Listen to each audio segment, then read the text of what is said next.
Olá, sejam todos muito bem-vindos a mais essa semana de estudos sobre doutrina e convênios. E designado para nós é a sessão 94, 95, 96 e 97. Essas sessões podem destoar um pouquinho do que nós estudamos na semana passada.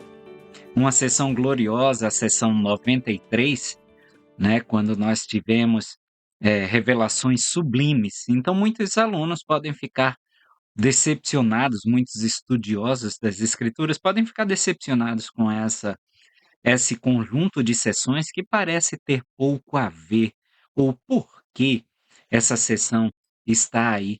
Na verdade, a sessão até 94, ela foi recebida depois da sessão 96. Ela estaria no lugar na sessão 96. Só que por um erro antes dos pesquisadores de catalogarem, e isso veio à tona com o trabalho extenso e árduo feito pela equipe do Joseph Smith Papers, né, se descobriu que ela realmente estava com a data errada. Então foi se mantido assim, só para não mexer na ordem das sessões, mas ela foi recebida depois ocupando o que hoje seria o lugar da 96. Então, nós vamos fazer um estudo dessas sessões e eu gostaria de chamar a atenção para alguns pontos, e até mesmo aqueles que pensam que ela não tem muito valor espiritual, nós vamos conseguir enxergar esse valor espiritual. Lembramos que você que é um aluno da classe do Instituto pode acessar a descrição do vídeo para assinar a lista de presença. Então vamos iniciar com essa sessão 94. Em 23 de março de 1833, um conselho foi convocado para nomear uma comissão para comprar terras em Kirtland, onde os santos pudessem se reunir em uma cidade-estaca de Sião. A comissão foi nomeada e algumas grandes fazendas foram compradas.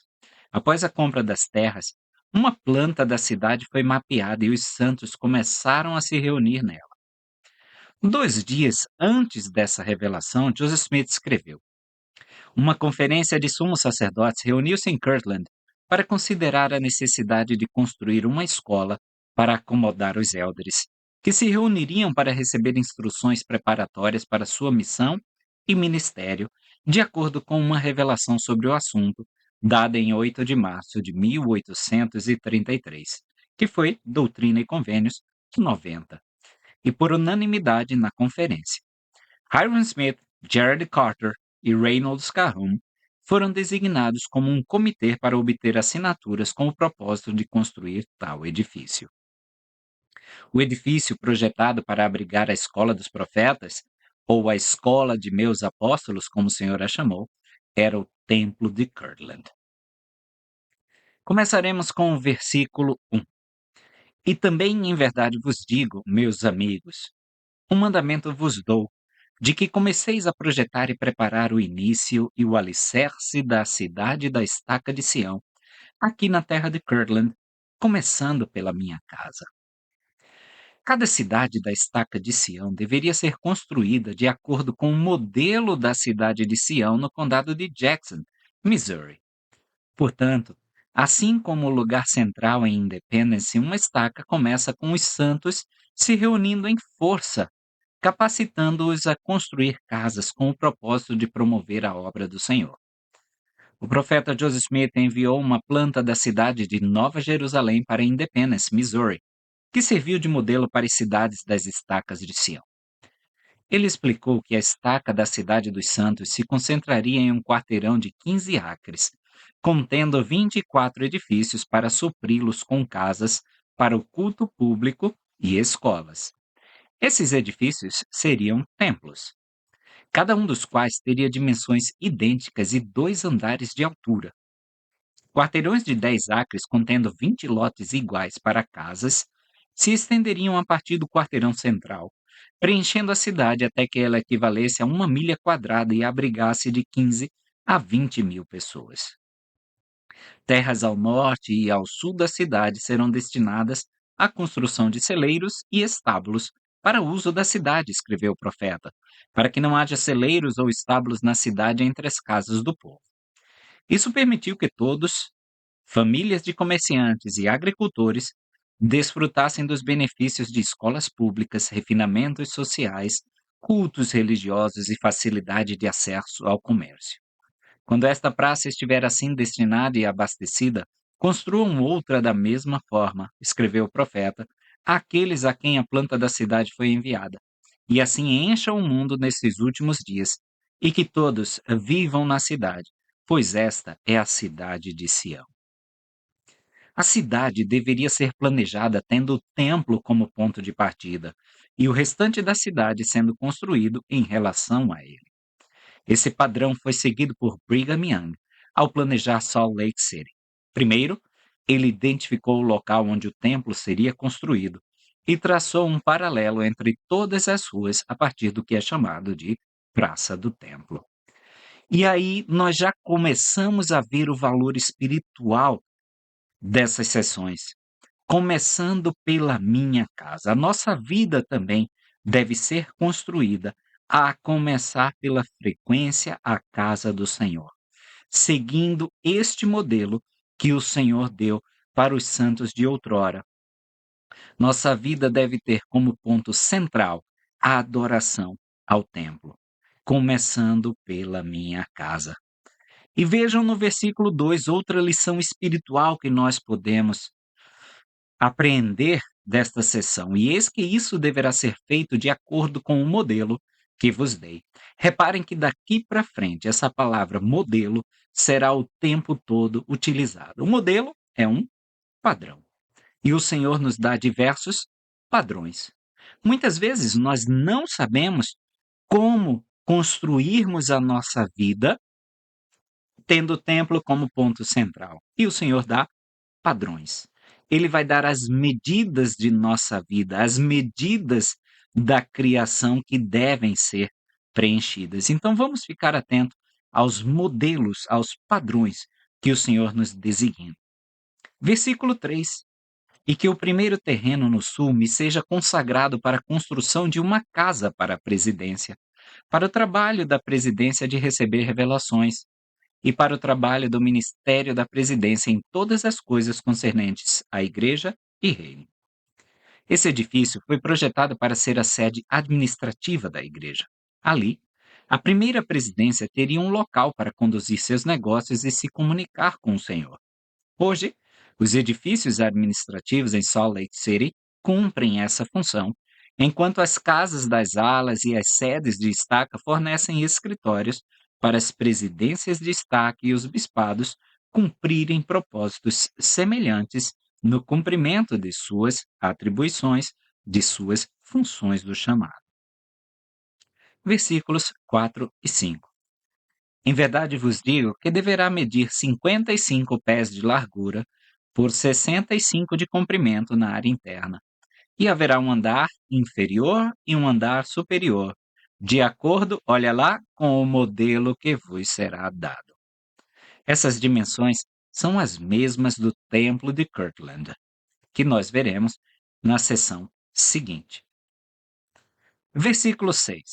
E será dedicada ao Senhor desde seu alicerce, segundo a ordem do sacerdócio, segundo, olha lá, o modelo que vos será dado posteriormente.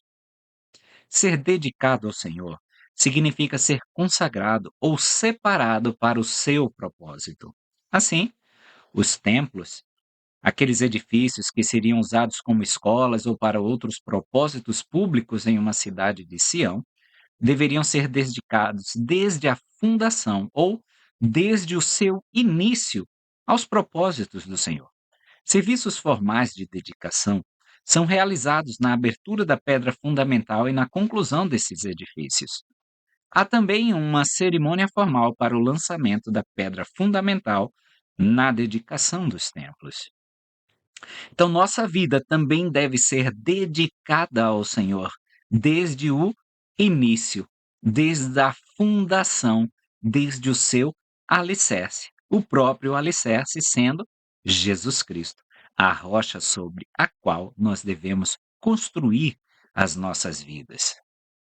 Se a ordem estrita do sacerdócio fosse seguida na construção de templos, explicou o profeta Joseph Smith, A primeira pedra seria colocada no canto sudeste, pela primeira presidência da igreja. O canto sudoeste seria colocado em seguida. O terceiro ou o canto noroeste, em seguida.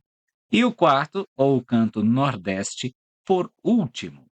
A primeira presidência colocaria a pedra angular sudeste e determinaria quem seriam as pessoas adequadas para colocar as outras pedras angulares.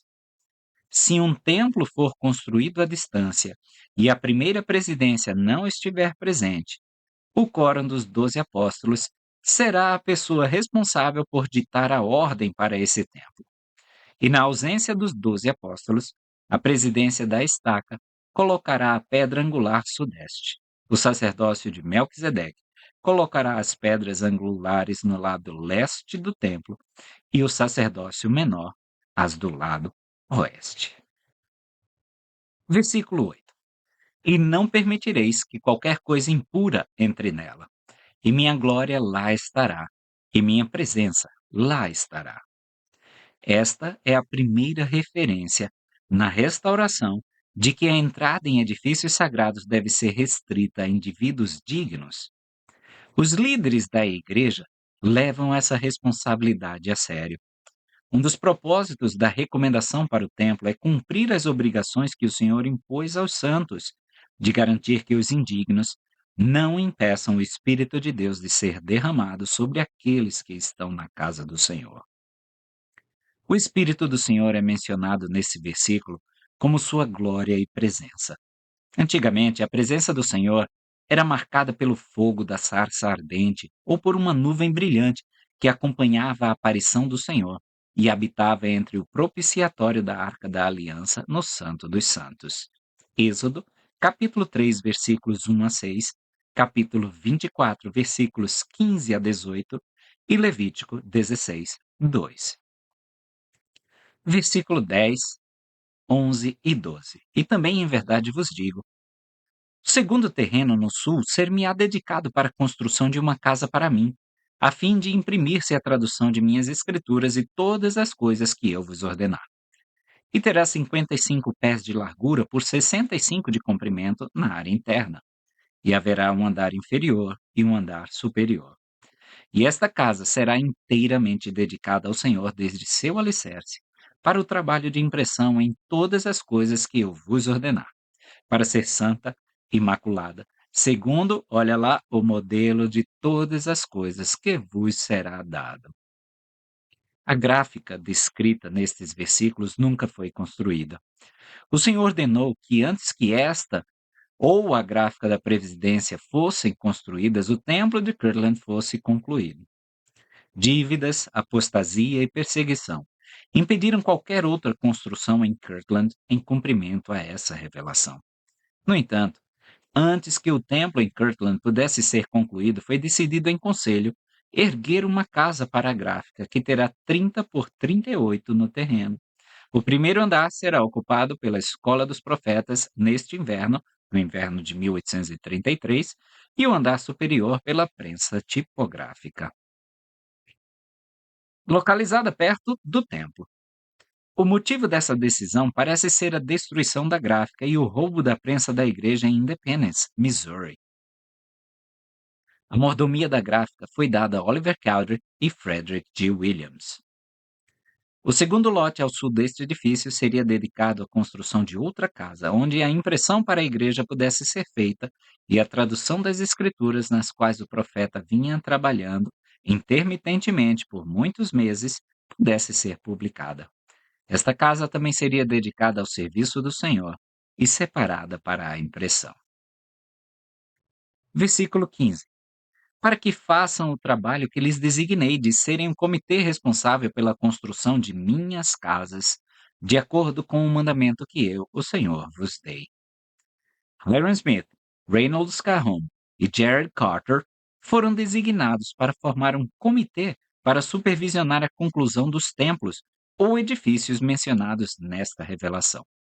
Para auxiliá-los em sua designação, o Senhor lhes concedeu um terreno adjacente ao terreno do templo. Como a construção do templo de Kirtland esgotou os recursos da igreja em Kirtland, O escritório da primeira presidência e o prédio para imprimir a tradução de Joseph Smith nunca foram construídos. Versículo 16.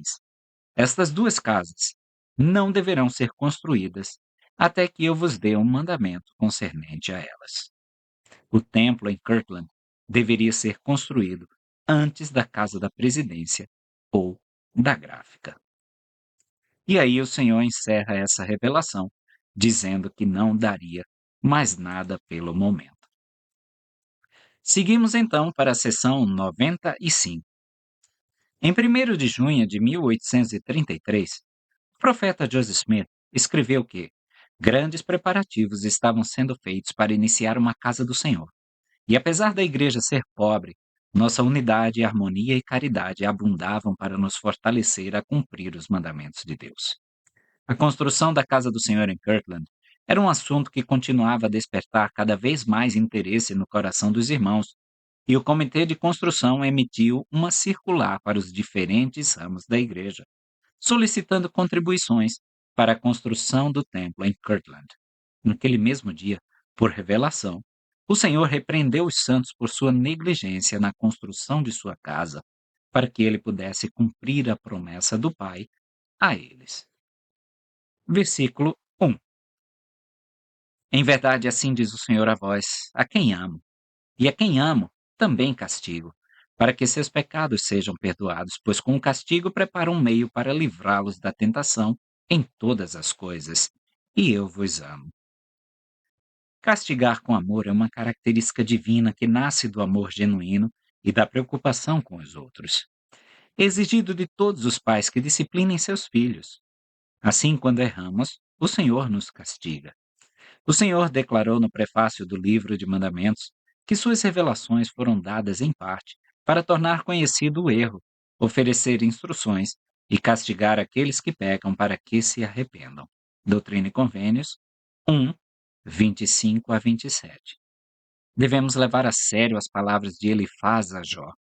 Eis que feliz é o homem a quem Deus repreende. Portanto, não desprezes a disciplina do Todo-Poderoso. Jó 5:17. Ensinando esse princípio, Spencer W. Kimball disse: estamos preocupados com o fato de que muitas vezes o líder entrevistador, em sua compaixão pessoal pelo transgressor e, talvez, em seu amor pela família do transgressor, inclina-se a abrir mão da disciplina que o transgressor exige. Com muita frequência, um transgressor é perdoado e todas as penalidades são suspensas, quando deveria ter sido desassociado ou excomungado. Com muita frequência, um pecador é desassociado quando deveria ter sido excomungado. Essas são as denominações ainda antigas. Vocês se lembram do que foi dito pelo profeta Alma? Ora, disse ele, o arrependimento não poderia vir aos homens a menos que houvesse um castigo. Alma 42:16. Pense nisso por um momento. Vocês já perceberam isso? Não pode haver perdão sem arrependimento real e total. E não pode haver arrependimento sem castigo. Isso é tão eterno quanto a alma. Por favor, lembrem-se dessas coisas quando alguém vier diante de vocês e tiver violado as leis de Deus. É tão fácil deixar que nossas condolências nos levem além da medida. E quando um homem comete pecado, ele deve sofrer. É uma exigência absoluta, não do bispo, mas é uma exigência da natureza e da própria essência do homem. Brigham Young disse: às vezes posso parecer severo para muitos dos irmãos. Às vezes eu os castigo, mas é porque desejo que vivam de tal forma que o poder de Deus, como uma chama de fogo, habite neles e os envolva. Estes são meus sentimentos e desejos. Com o castigo, preparo um caminho para a libertação deles. Leon G. Otten e C. Max Caldwell explicaram. Aprendemos com esta revelação que quando o castigo cessa, quem castiga é responsável por mostrar àquele que errou como proceder para corrigir seu erro. Uma coisa é dizer a uma pessoa que ela está errada. Outra, bem diferente, é mostrar-lhe como fazer as coisas corretamente. Quando os santos falharam em começar a construir o templo de Kirtland, o Senhor não apenas os castigou por seu fracasso, mas também lhes revelou como proceder no cumprimento de sua tarefa designada. Versículo 4: para a preparação com a qual tenciono preparar meus apóstolos, para podarem minha vinha pela última vez, para que eu execute meu estranho ato, para que eu derrame o meu espírito sobre toda a carne. Apóstolos, como usado neste texto, refere-se àqueles que saem sob a direção do Senhor para testificar de seu evangelho restaurado. Não se refere aí ao ofício de apóstolo que ainda não havia sido restaurado. Foi no templo de Kirtland que os elders foram instruídos nos princípios do evangelho e investidos do poder de Deus. Ambas as experiências foram fundamentais para sua preparação para representar o Senhor. Sobre podar a vinha pela última vez, essa frase alude à alegoria das oliveiras de Zenos. A última poda da vinha representava o chamado final a Israel para retornar ao verdadeiro Messias antes da queima da vinha ou da queima dos iníquos na segunda vinda de Cristo. Jacó, capítulo 5. Esse estranho ato é uma linguagem usada em Isaías, capítulo 28, versículos 21 e 22. Foi citado por Moroni a Joseph Smith em seu primeiro encontro. A ideia que ele transmite é que o evangelho parecerá estranho e as coisas que o Senhor faz ou faz com que seu povo faça parecerão um ato estranho para aqueles tão entregues às coisas do mundo que perderam todo o discernimento ou sensibilidade espiritual. Nós somos um povo estranho aos olhos do mundo. É estranho seguir a lei da castidade, é estranho não beber, não fumar, é estranho ir ao templo, é estranho se casar por toda a eternidade. O Espírito testifica da verdade. Assim, o Senhor derrama o seu Espírito quando o Evangelho é ensinado. Dado que a verdade do Evangelho deve encher a terra, o Senhor, por meio de seu servo Joel, disse: e acontecerá depois que derramarei o meu espírito sobre toda a carne. Os vossos filhos e as vossas filhas profetizarão, os vossos anciãos sonharão, os vossos jovens terão visões, e também sobre os servos e sobre as servas naqueles dias derramarei o meu espírito. Joel, capítulo 2, versículos 28 e 29. Versículos 5 e 6. Mas eis que em verdade vos digo que há muitos entre vós que chamei e foram ordenados, mas poucos deles são escolhidos. Nós já aprendemos sobre isso. Os que não são escolhidos pecaram gravemente, pois andam em trevas ao meio-dia. A repreensão aqui se concentra no fracasso em concluir o templo em Kirtland. Novamente, o templo deveria desempenhar duas funções importantes para aqueles chamados ao ministério. Eles deveriam frequentar a escola dos profetas, onde poderiam ser instruídos mais profundamente nas doutrinas do reino. E, segundo, eles deveriam ser dotados de poder do alto. Prosseguir sem essa luz seria andar em trevas ao meio-dia. Versículo 7: e por essa razão vos dei o mandamento de convocardes uma assembléia solene, para que vossos jejuns e vosso pranto subam aos ouvidos do Senhor de Sabaote, que, por interpretação, significa o Criador do primeiro dia, o princípio e o fim. O significado hebraico de Sabaote é literalmente hostes. Frequentemente a palavra é usada em conjunto com hostes de soldados organizados para uma guerra. Estudiosos da Bíblia explicam que, como os reinos da terra e do céu estavam intimamente relacionados no pensamento antigo, acreditava-se que o mesmo tipo de formação militar organizada era encontrado na esfera celestial. Este texto amplia nossa compreensão daqueles que marcharam no exército celestial. Ele descreve o Senhor de Sabaote como o Criador do primeiro dia, o princípio e o fim.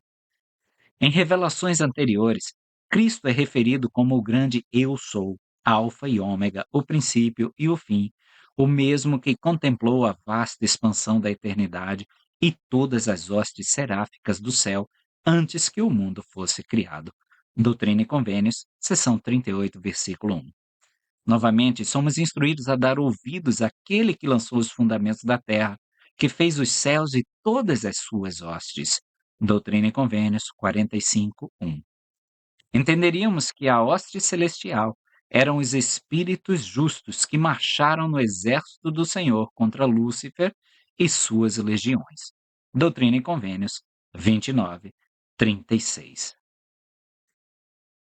Versículo 10. Contudo, meus servos pecaram com um gravíssimo pecado, e surgiram contendas na escola dos profetas, o que me foi muito penoso, diz vosso Senhor. Portanto, enviei-os para serem castigados. Essa escola foi organizada por ordem do Senhor em 23 de janeiro de 1833. Doutrina e Convênios 88, 127 a 141. Os irmãos envolvidos se reuniam em uma sala acima da loja de Neil K. Whitney, em Kirtland, Ohio. Foi ali que as palestras sobre a fé, Lectures on Faith, foram proferidas. Versículo 11. Em verdade vos digo, é meu desejo que construais uma casa. Se guardardes meus mandamentos, tereis poder para construí-la. A construção de templos nunca é isenta de oposição. Desde o lançamento do alicerce da casa do Senhor em Kirtland até os dias atuais, isso sempre aconteceu. O anúncio do templo no Missouri teve o efeito esperado. Satanás liberou sua ira contra os santos ali presentes. Turbas expulsaram os santos de suas propriedades no Missouri e efetivamente interromperam qualquer trabalho no templo.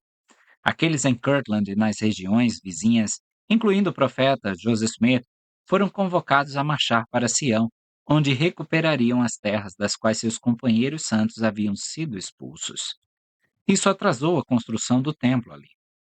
Após o retorno daqueles que viajaram para Sião, os santos em Kirtland tiveram que se esforçar ao máximo para cumprir a tarefa que lhes fora dada pelo Senhor de construir sua casa.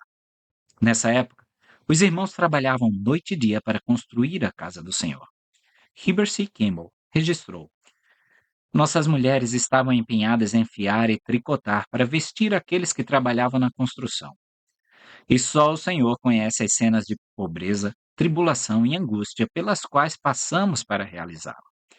Minha esposa trabalhou arduamente durante todo o verão, ajudando na realização da obra. Ela pegou 45 quilos de lã para fiar em pedaços que, com a ajuda de uma moça, fiou para fornecer roupas para aqueles que estavam trabalhando na construção do templo. E embora tivesse o privilégio de ficar com metade da quantidade de lã para si, como recompensa por seu trabalho, não reservou nem mesmo o suficiente para fazer um par de meias, mas doou para aqueles que estavam trabalhando na casa do Senhor. Ela fiava e tecia, vestia, cortava e transformava o tecido em roupas e as entregava aos trabalhadores do templo. Quase todas as irmãs em Kirtland trabalhavam em tricô, costura, fiação, etc., para o mesmo propósito. Enquanto nós fomos ao Missouri para tentar restabelecer nossos irmãos nas terras de onde haviam sido expulsos. O elder Rigdon, ao se dirigir aos irmãos sobre a importância da construção dessa casa, disse o seguinte: que deveríamos nos esforçar ao máximo para concluir esta construção no prazo determinado. Se o fizéssemos, o Senhor a aceitaria de nossas mãos. E disso depende a salvação da igreja e também do mundo. Observando os sofrimentos e a pobreza da igreja, ele frequentemente subia nas paredes do edifício, tanto de dia quanto de noite, e chorava, clamando em alta voz ao Todo-Poderoso para que enviasse meios pelos quais pudéssemos concluir a construção. Depois que retornamos de nossa jornada para o oeste, toda a igreja se uniu nesse grande empreendimento, e todos os homens nos deram uma mão amiga. Aqueles que não tinham equipes iam trabalhar na pedreira e preparavam as pedras para serem levadas para casa. O profeta, sendo nosso capataz, vestia sua túnica e suas calças e ia para a pedreira. A presidência, os sumos sacerdotes e os élderes todos auxiliando. Aqueles que tinham equipes ajudaram a trazer as pedras para casa. Todos eles, trabalhando um dia por semana, trouxeram para casa tantas pedras quantas foram necessárias para os pedreiros durante toda a semana. Continuamos assim até que as paredes da casa estivessem erguidas.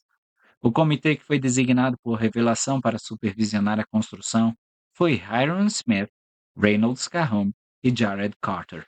Eles se esforçaram ao máximo para levar adiante a obra.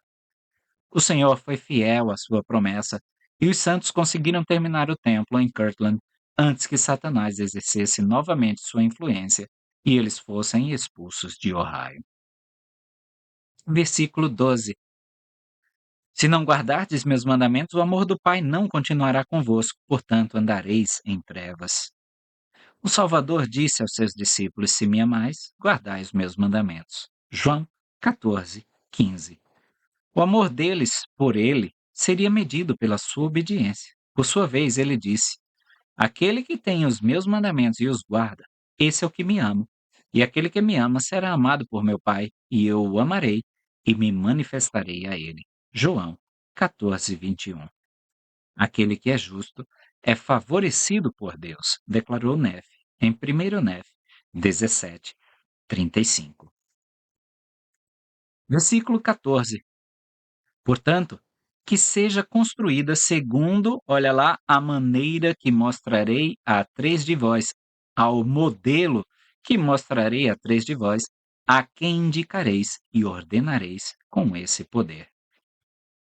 Se a casa é do Senhor, o projeto também deve ser seu. Antigamente, ele ordenou a Moisés a respeito do santo tabernáculo, dizendo: Façam-me um santuário para que eu possa habitar no meio deles, conforme tudo que eu te mostrar segundo o modelo do tabernáculo. Êxodo 25, 8 e 9. Em cumprimento à promessa do Senhor, a primeira presidência teve uma visão do templo que lhes for ordenado construir. A respeito da construção, Truman O. Angell, um dos primeiros conversos da igreja, registrou em seu diário: Por volta dessa época, Frederick G. Williams, um dos conselheiros do presidente Smith, entrou no templo quando o seguinte diálogo ocorreu em minha presença. O carpinteiro Rolf disse: Doutor, o que o senhor acha da casa? Ele respondeu: Parece-me exatamente o modelo. Ele então relatou o seguinte: Joseph recebeu a palavra do Senhor para que levasse seus dois conselheiros, Frederick G. Williams e Sidney Rigdon, e comparecessem perante o Senhor, e ele lhes mostraria a planta ou modelo da casa a ser construída. Ajoelhamo-nos, invocamos o Senhor, e o edifício, o Templo de Kirtland, apareceu ao alcance da visão. Eu fui o primeiro a descobri-lo. Então, todos nós o vimos juntos. Depois de darmos uma boa olhada no exterior, o edifício pareceu vir direto sobre nós, e a composição deste salão pareceu coincidir com o que eu vi lá, em detalhes. A mãe do profeta Joseph Smith, Lucy Mack Smith, escreveu a respeito de uma reunião de conselho realizada para discutir a construção da casa do Senhor em Kirtland. Nesse conselho, Joseph pediu a cada um dos irmãos que se levantasse e apresentasse sua opinião, e, quando terminassem, ele daria sua opinião sobre o assunto. Todos falaram. Alguns achavam que seria melhor construir uma casa de madeira. Outros disseram que uma casa de madeira era muito cara e a maioria concluiu pela construção de uma casa de toras e fez seus cálculos sobre o que poderiam fazer para construí-la.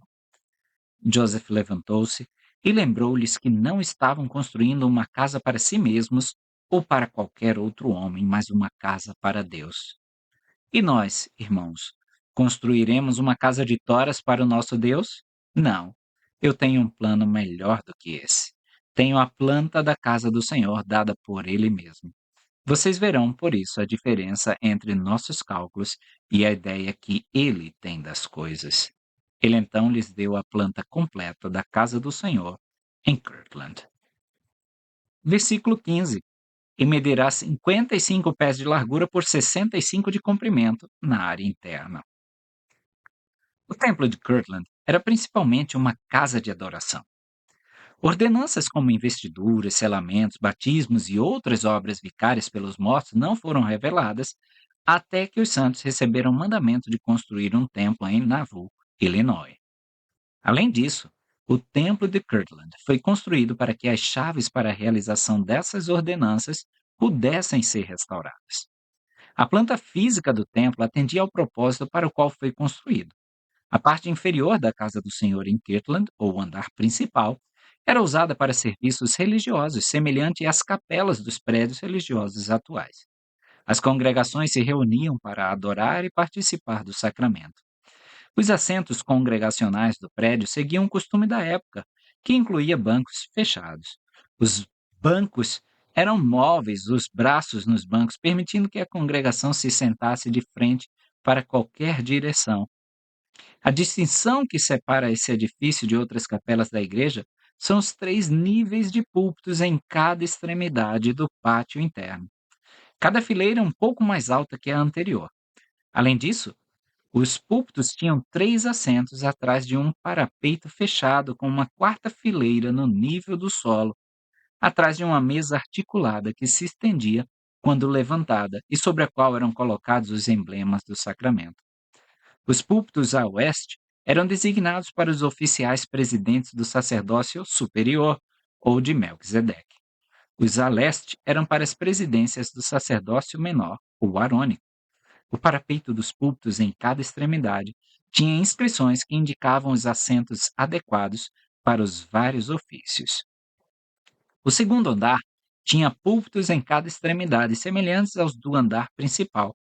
Essa era uma designação visível de que as atividades da escola ali realizadas estavam sob a direção do sacerdócio. Era incomum na época ter uma escola como parte de um edifício da igreja. Esse andar servia como um centro de treinamento missionário, onde eram oferecidas instruções seculares e religiosas. O terceiro andar ficava no sótão do edifício. Era dividido em 5 salas que serviam de escritórios para os quórums presidentes e os oficiais. Nós comentamos um pouco em Doutrina e Convênios 88, dos versículos 77 a 81. Versículo 16. E que o andar inferior da área interna seja dedicado a mim, para a oferta de vossos sacramentos e para vossas pregações e vossos jejuns e vossas orações e a oferta de vossos desejos mais santos a mim, diz vosso Senhor. O Elder Boy K. Packer escreveu: considere a definição da palavra dedicação aplicada aos templos. Quando um construtor prepara um terreno para a construção de casas, ele providencia ruas. Mas as ruas não serão propriedade dos proprietários, estas são escrituradas para a comunidade. O processo de escritura dessa propriedade para a comunidade é chamado de dedicação. Uma rua que é dedicada torna-se propriedade da comunidade, que tem alguma responsabilidade em mantê-la e estabelecer as condições sob as quais o público pode usá-la. Em termos simples, o construtor transfere a propriedade dessa propriedade para a comunidade. Algo semelhante acontece quando dedicamos um templo. Embora os membros da igreja possam ter contribuído com dinheiro para a construção do templo e possam ter trabalhado para construí-lo, o templo não é deles depois de dedicado. A dedicação de um templo de forma real entrega o edifício e todo o paisagismo e estruturas relacionadas ao local do templo ao Senhor. O próprio templo se torna literalmente a casa do Senhor. A palavra templo vem da palavra templum, que é definida como a morada da divindade ou simplesmente a casa do Senhor. O elder James E. Talmage define o templo como um edifício construído e dedicado exclusivamente a ritos e cerimônias sagradas, em seu livro A Casa do Senhor. Depois que um templo é dedicado, não nos sentimos donos dele. É a casa do Senhor. Ele determina as condições sob as quais ele pode ser usado. Ele revelou as ordenanças que devem ser realizadas ali e estabeleceu os padrões e as condições sob as quais podemos participar delas. Orson Pratt explicou: logo, teremos templos com muitas coisas contidas neles que agora não temos. Pois com eles, como com todas as outras coisas, o Senhor começa aos poucos. Ele não revela tudo de uma vez. Ele deu o padrão dessas coisas em Kirtland, Ohio, como o início. Mas não havia salas para as abluções, nem salas como as que temos agora e como as que foram preparadas no templo de Navu. E em outros aspectos, houve algo acrescentado ao templo de Navu. Por quê? Porque tínhamos mais experiência e estávamos preparados para coisas maiores. Não havia pia batismal no subsolo do templo de Kirtland para fins batismais em favor dos mortos. Por que não? Porque esse princípio não foi revelado. Mas no templo de Navu, essa pia batismal foi preparada, o que era algo avançado em relação ao templo de Kirtland. Recentemente, construímos um templo em St. George. Bênçãos foram administradas naquele templo, que eram totalmente desconhecidas nos dois templos anteriores, a saber, investituras para os mortos. Novamente, aos poucos, construímos um templo no condado de Jackson, Missouri. Será construído de acordo com o padrão de nossos templos atuais? Não.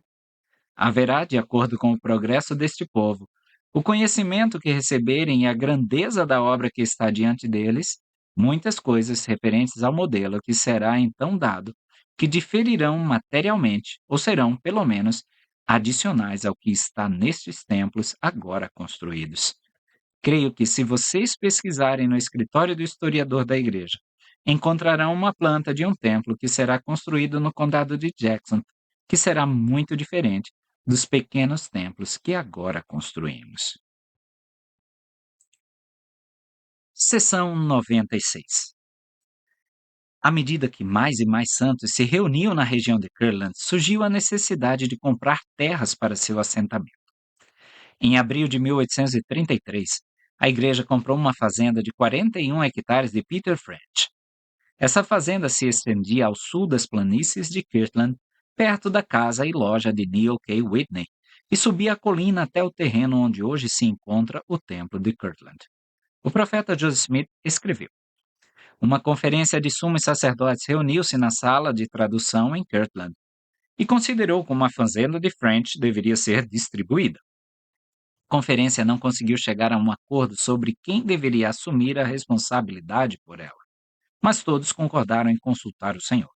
Assim, recebemos o seguinte: a revelação aborda preocupações específicas do contexto histórico em que foi recebida.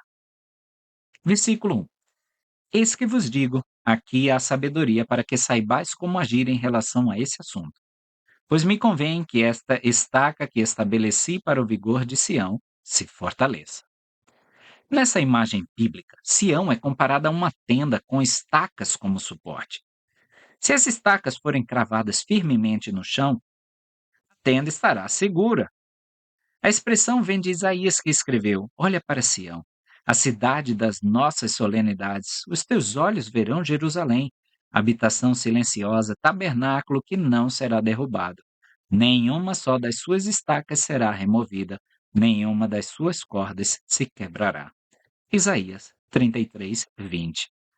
E novamente o antigo profeta escreveu: alarga o lugar da tua tenda e estendam-se as cortinas das tuas moradas. Não te detenhas, alonga as tuas cordas e reforça as tuas estacas. Isaías 54, 2. Respondendo ao uso indevido dessa imagem entre os santos, Joseph Fielding Smith nos lembrou: Isaías fala de Sião como uma tenda ou tabernáculo, tendo em mente o tabernáculo que foi construído e carregado no deserto, nos dias de Moisés. E as cordas são os cabos de amarração e se estendem da tenda ou tabernáculo até as estacas que são fixadas no chão. O Senhor revelou então que Sião seria construída e que ao seu redor haveria estacas que ajudariam a prendê-la e mantê-la no lugar. Essa figura de linguagem quase se perdeu ao longo dos anos, mas mantém seu significado ou beleza. Falar de Sião, da Nova Jerusalém, ou mesmo daquela área onde a cidade será construída, como uma estaca de Sião é um erro lamentável. Sião é a tenda. As estacas de Sião são as estacas de amarração que a sustentam. Sião, portanto, não pode ser uma estaca. Seria tão impróprio chamar uma tenda de estaca quanto aplicar esse termo a Sião. Versículo 2. Portanto, que meu servo Neil K. Whitney se encarregue do lugar que haveis mencionado, no qual pretendo construir minha casa santa. Neil K. Whitney era o bispo em Kirtland e, como tal, teria responsabilidades semelhantes às de Edward Partridge, bispo da igreja em Independence, Missouri. Eles eram os dois únicos bispos da igreja naquela época e atuavam em suas respectivas estacas de forma muito semelhante à do bispo-presidente hoje. Comentamos a respeito em Doutrina e Convênios 58:17. Versículo 4. Portanto, não deixeis de cuidar deste assunto e da porção que é necessária para beneficiar a minha ordem, com o objetivo de levar minha palavra aos filhos dos homens.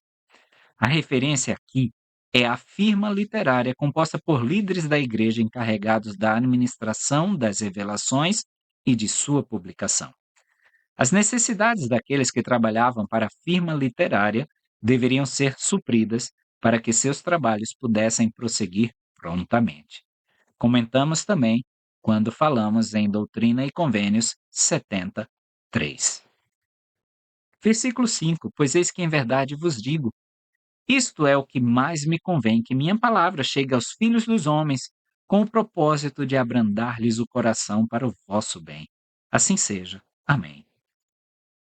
As maiores verdades não têm valor algum enquanto permanecerem desconhecidas.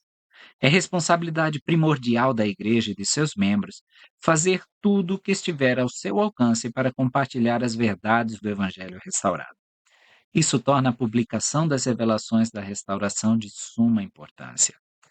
A pregação da palavra do Senhor tem uma grande tendência para levar o povo a fazer o que é justo. Sim, tem um efeito mais poderoso sobre a mente do povo do que a espada ou qualquer outra coisa. Alma 31, 5. Da mesma forma, o Espírito de Deus acompanha a palavra escrita e é capaz de influenciar os leitores a fazer o bem. É por isso que o Senhor fala: abrandar-lhes o coração para o vosso bem. Versículo 6. E também em verdade vos digo que me é sábio e conveniente que meu servo John Johnson, cuja oferta aceitei e cujas orações ouvi, a quem dou a promessa de vida eterna se guardar meus mandamentos de agora em diante. Antes dessa revelação, o profeta Joseph Smith e sua esposa Emma moravam com John e sua esposa Elsa em sua fazenda em Hiram, Ohio. Foi nessa fazenda que os principais élderes da igreja se reuniram em conferência e decidiram publicar uma seleção das revelações recebidas, conhecida como o Livro de Mandamentos, Doutrina e Convênios 67. Foi lá que Joseph Smith e Sidney Rigdon receberam as visões dos 3 graus de glória enquanto se dedicavam à tradução da Bíblia, Doutrina e Convênios 76, e mais tarde foram cobertos com piche e penas. Versículo 7. Porque ele é descendente de José e participante das bênçãos da promessa feita a seus pais. A referência é a José do Egito, que recebeu a promessa de que esse seria sua posteridade, que assumiria a responsabilidade de coligar Israel nos últimos dias e que os conduziria novamente ao templo do Senhor e aos convênios que Deus havia feito com seus pais. Deuteronômio 33, 13 a 17. Tradução de Joseph Smith de Gênesis 50, 24 a 38. Isaías 2, versículos 2 a 3. Doutrina e Convênios 133, do 26 ao 34. Versículo 8. Em verdade vos digo que me é conveniente que ele se torne membro da ordem, a fim de que ajude a levar a minha palavra aos filhos dos homens. A ordem da qual John Johnson se tornaria membro era composta por alguns dos principais élderes da igreja e era chamada de Ordem Unida ou Firma Unida. Os membros dessa ordem supervisionavam as propriedades da igreja. Como membros da ordem, eles se comprometeram a consagrar seus excedentes de propriedade e lucros comerciais para os pobres e necessitados da igreja. Comentamos a respeito em Doutrina e Convênios 78, versículos 3 e 4. Versículo 9: Portanto, ordená-lo-eis para essas bênçãos, e ele procurará zelosamente liquidar os encargos que pesam sobre a casa mencionada por vós, para que nela possa morar. Assim seja. Amém. Naquela época, como indicado na introdução, a igreja havia negociado a compra de uma fazenda de Peter French, que incluía uma casa ou pousada. O Senhor ordenou a John Johnson que fornecesse fundos para ajudar a pagar a dívida contraída pela firma unida na compra da fazenda. Essa passagem simples de Doutrina e Convênios teve uma profunda influência na vida de John Johnson e na história da igreja. John doou generosamente seus recursos para a edificação do reino e, por fim, vendeu sua casa e fazenda em Hiram, Ohio, como parte do cumprimento do convênio que havia feito como membro da ordem. Suas ofertas foram somadas ao dinheiro da ordem e usadas para pagar a hipoteca da fazenda de Peter French. Foi em uma parte dessa terra que o templo de Kirtland foi construído.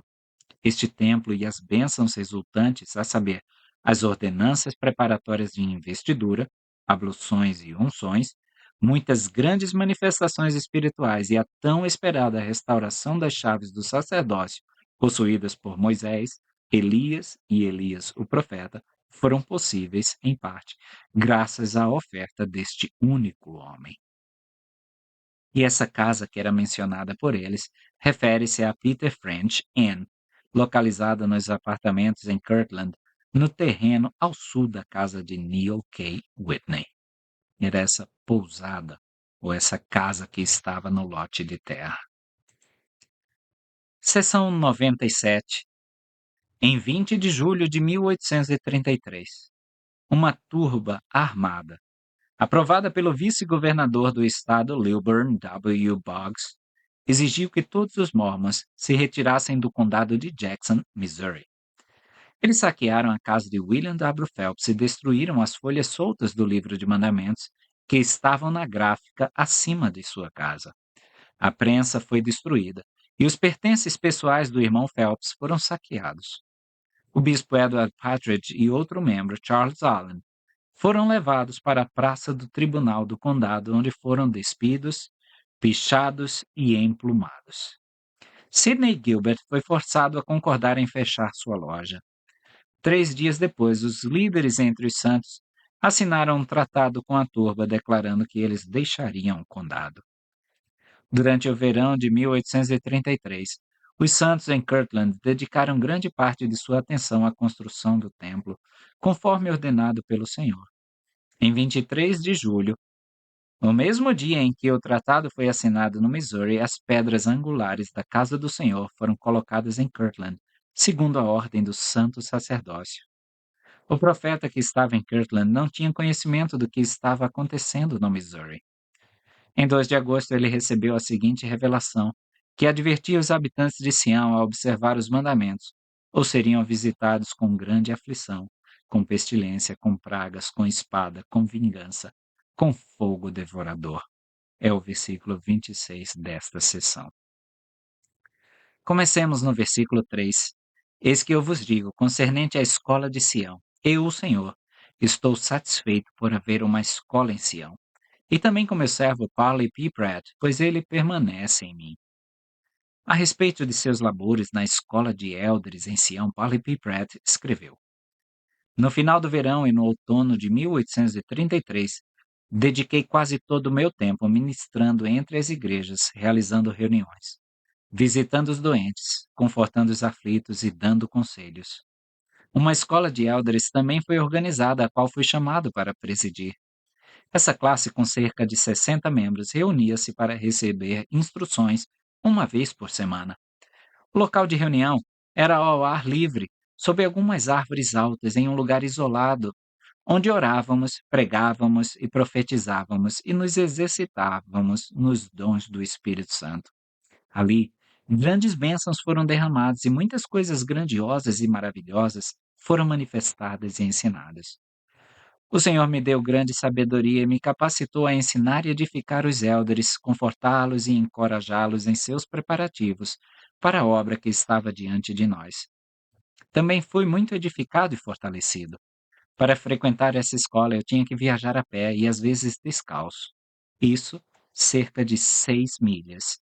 Eu fazia isso uma vez por semana, além de visitar e pregar em 5 ou 6 ramos por semana. Versículo 5.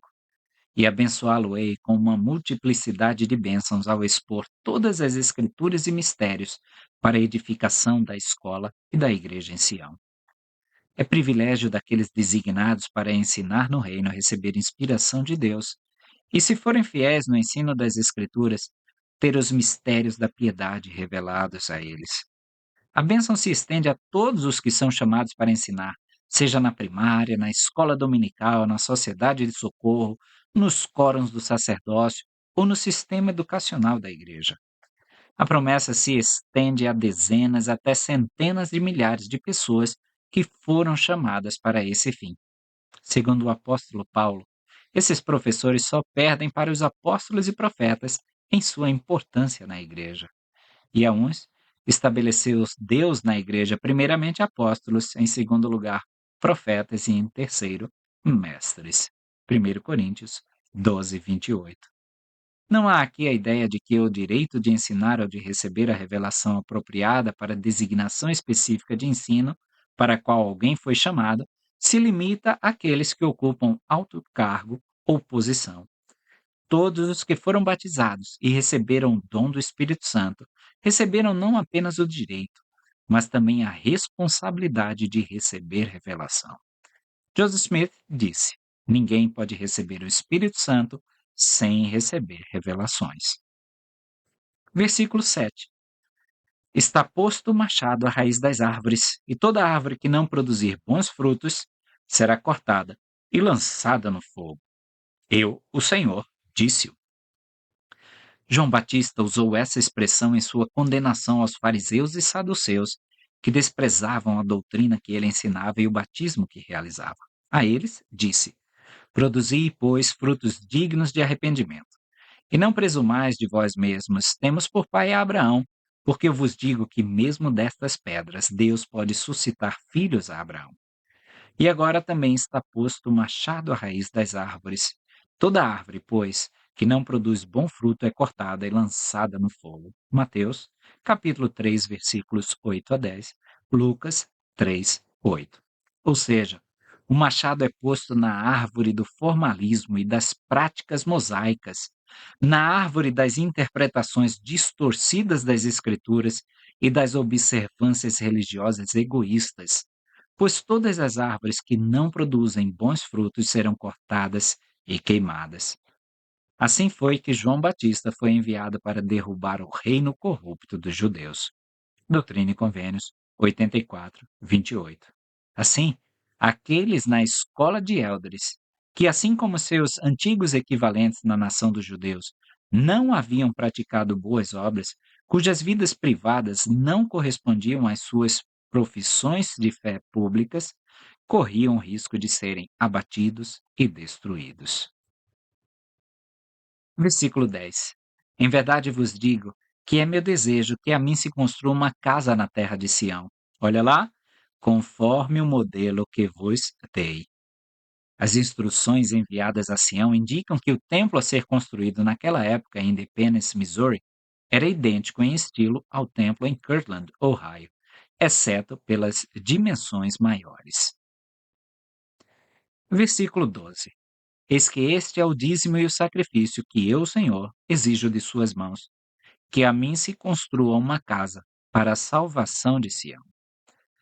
Como os santos de Sião não viveram dignamente da bênção do Senhor, não puderam construir o templo no condado de Jackson, como lhes fora ordenado. Em vez de redimir Sião de acordo com as antigas promessas, foram expulsos dela.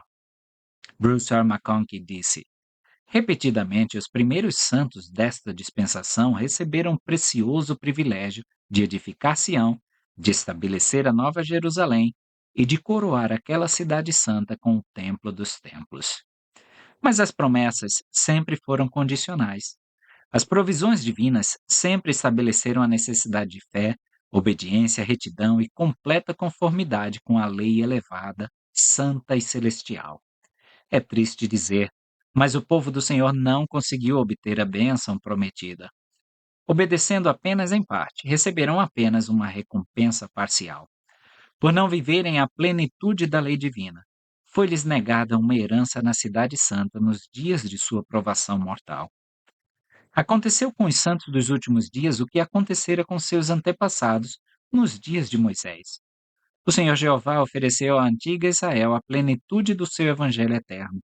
Pela boca de Moisés e de outros profetas, ele implorou ao seu povo que se santificasse e recebesse a plenitude da sua glória enquanto estivesse no deserto, e novamente após entrarem na Canaã prometida.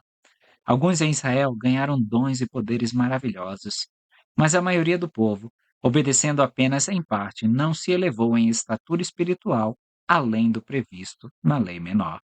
E, no entanto, nessa lei, sempre e eternamente, havia um chamado para coisas mais elevadas. A própria lei era um aio para preparar o povo para a plenitude do Evangelho, ou seja, era para conduzir esse povo à plenitude do Evangelho. E assim tem sido entre nós. Embora os recém-chamados santos do século XIX não tenham conseguido construir a Sião prometida, eles preservaram o glorioso Evangelho com todas as suas esperanças e promessas. Eles foram deixados no estado que agora existe entre nós. O que temos agora é um aio para nos preparar para o que ainda está por vir. Buscamos agora construir Sião em nossos corações pela fé e pela retidão pessoal, enquanto nos preparamos para o dia em que teremos poder para construir a cidade de onde sairá a lei, quando ele governar, a quem pertence o direito. Versículo 13: como um lugar de ação de graças para todos os santos e um lugar de instrução para todos aqueles que forem chamados ao trabalho do ministério, em todos os seus diversos chamados e ofícios. Instruções e promessas referentes à casa do Senhor em Kirtland foram repetidas para os santos no Missouri. A respeito das promessas feitas aos que estavam em Kirtland, o profeta Joseph Smith escreveu: vereis que o Senhor nos ordenou em Kirtland que construíssemos uma casa de Deus e estabelecêssemos uma escola para os profetas. Esta é a palavra do Senhor para nós, e devemos, sim, com a ajuda do Senhor, obedecer. Pois sob as condições de nossa obediência, ele nos prometeu grandes coisas, sim, até mesmo uma visita dos céus para nos honrar com sua própria presença. Teremos muito diante do Senhor, temendo falhar nesta grande honra que nosso Mestre se propõe a nos conferir. Buscamos humildade e grande fé, para não nos envergonharmos em sua presença. O templo na Nova Jerusalém deveria, assim como o templo de Kirtland, abrigar a escola dos profetas ou a escola dos élderes. Na prática, deveria desempenhar a função agora assumida em nossos centros de treinamento missionários. Versículo 16: sim, e minha presença lá estará, porque entrarei nela, e todos os puros de coração que nela entrarem verão a Deus. O salmista perguntou: quem subirá ao monte do Senhor? Ou quem estará no seu lugar santo? Salmo 24, 3. Sua resposta: aquele que é limpo de mãos e puro de coração, que não entrega a sua alma à vaidade, nem jura enganosamente. Este receberá a bênção do Senhor e a justiça do Deus da sua salvação. Esta é a geração daqueles que o buscam, daqueles que buscam a tua face. Salmo 24, versículos 4 a 6. Depois de relatar as visões recebidas pelos profetas de eras passadas, Joseph Smith ensinou: e, companheiros peregrinos na terra, é vosso privilégio purificar-vos e subir à mesma glória, e ver por vós mesmos, e saber por vós mesmos. A promessa é dada aos puros de coração que entram na casa do Senhor, de que o verão. Aqueles que entram no templo com o coração puro foram batizados e viveram de modo a receber a remissão de pecados. Eles receberam a imposição de mãos sobre a cabeça e a ordem de receber o Espírito Santo, tendo atendido a essa ordem. Assim foram batizados pelo fogo, à medida que a escória do pecado era purificada de suas almas. No templo, foram lavados, ungidos e vestidos adequadamente, para poderem estar na presença do Santo, o que se torna seu privilégio enquanto se preparam para isso. Versículo 18. E agora eis que se fizer estas coisas, Sião prosperará, e esparramar-se-á, e tornar-se-á muito gloriosa, muito grandiosa e muito terrível. E aí podemos cruzar com Doutrina e Convênios 45:70. E dir-se-á entre os iníquos: não subamos para batalhar contra Sião, porque os habitantes de Sião são terríveis, portanto, não podemos resistir. Versículo 21. Portanto, em verdade, assim diz o Senhor: que Sião se regozije, pois isto é Sião, os puros de coração.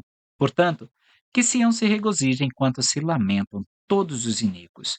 Versículo famoso na Igreja, Doutrina e Convênios 97:21. É a definição do Senhor. Sião é um estado de ser, um estado de pureza de coração que dá direito a ser conhecido como membro da família da fé.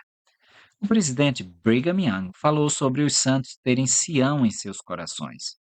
A menos que o povo viva perante o Senhor em obediência aos seus mandamentos, disse ele, eles não podem ter Sião dentro de si. Além disso, quanto ao espírito do Sião, ele está no coração dos santos, daqueles que amam e servem ao Senhor com todo o seu poder, mente e força. Versículos 25 a 28. Não obstante, Sião escapará, se procurar fazer todas as coisas que lhes ordenei. Mas se não procurar fazer todas as coisas que eu lhe ordenei, visitá-la-ei de acordo com todas as suas obras, com aflição dolorosa, com pestilência, com pragas, com a espada, com vingança, com fogo devorador. Contudo, que lhe seja lido esta vez aos ouvidos que eu, o Senhor, aceitei sua oferta, e se não mais pecar, nenhuma dessas coisas lhe sobrevirá. E abençoá-la-ei com bênção, e multiplicarei sobre ela e sobre suas gerações uma multiplicidade de bênçãos para todo sempre, diz o Senhor vosso Deus. Amém. Poucos meses antes de receber essa revelação, o profeta Joseph Smith escreveu a William W. Phelps a respeito dos santos do Missouri. O Senhor terá um lugar de onde sua palavra será transmitida, nestes últimos dias, em pureza. Pois se Sião não se purificar, a ponto de ser aprovada em todas as coisas aos seus olhos, ele buscará outro povo, pois sua obra continuará até que Israel seja coligada, e aqueles que não ouvirem sua voz deverão esperar sentir sua ira. Permitam dizer-lhes: procurem purificar-se, e também os habitantes de Sião, para que a ira do Senhor não se acenda com ferocidade. Arrependam-se, arrependam-se, é a voz de Deus a Sião. E por mais estranho que pareça, é verdade que a humanidade persistirá na autojustificação até que toda a sua iniquidade seja exposta e seu caráter não possa mais ser redimido, e aquilo que está entesourado em seu coração seja exposto ao olhar da humanidade. Digo-vos, e o que é dito a um, digo a todos. Ouvi a voz de advertência de Deus para que Sião não caia, e o Senhor não jure em sua ira, que os habitantes de Sião não entrarão em seu descanso. Os irmãos em Kirtland oram incessantemente por vós, pois, conhecendo os terrores do Senhor, temem muito por vós. Nossos corações estão profundamente entristecidos com o espírito que é expresso tanto em vossa quarta quanto na do irmão Gilbert, o mesmo espírito que está consumindo a força de Sião como uma peste.